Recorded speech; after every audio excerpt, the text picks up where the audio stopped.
এমন মৃত্যু একমাত্র এই রহস্যময় উপমহাদেশেই সম্ভব। কথাটা বলেই ভদ্রলোক চুপ করে রইলেন কিছুক্ষণ। মানুষ কেন যে হিংস্র গল্প শুনতে পছন্দ করে বুঝি না। এই পৃথিবীতে সুন্দর কাহিনীর তো অভাব নেই। তার দৃষ্টি সামনের রাস্তার চলমান মানুষের সারিতে।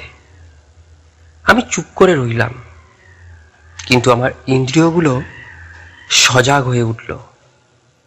অনুভব করলাম আমি আমার ঈপ্সিত বস্তু লাভ করতে চলেছি। এ আমার এক বিচিত্র শখ।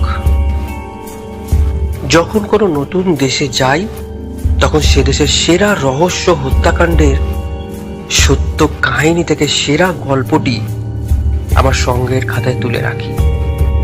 সত্যি এমন মৃত্যু একমাত্র রহস্যময় এই উপমহাদেশেই সম্ভব।